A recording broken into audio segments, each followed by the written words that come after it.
If your Snapchat memories are missing or deleted, then we are here with some steps you can try to recover them. So let's get started. Firstly, open the Snapchat app on your device and log into your account. Then tap on your profile icon or swipe down from the camera screen to access your profile. So you can simply tap on your profile as well at the left corner. Then tap on the settings option available in the top right corner. Then simply scroll down and look for the I need help option in Snapchat. After you find it, simply tap on it. And now in I need help, you will be navigated to the Snapchat support. And in search address bar, type down the memories.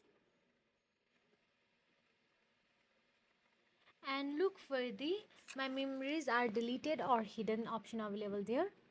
And tap on it.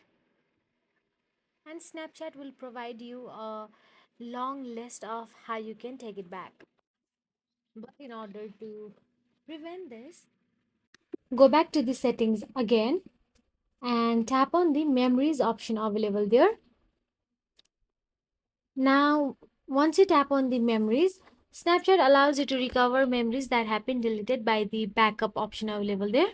If you have the backup option turned on, then you can get your memories back. But if you have not, then you might not. But in order to prevent this for the future, you can simply change save button to camera roll and memories. So what happens is every time you save memories, it will be automatically saved to your camera roll. So that's it guys. If you found this video helpful, please like, share and subscribe our channel, and thank you so much for watching.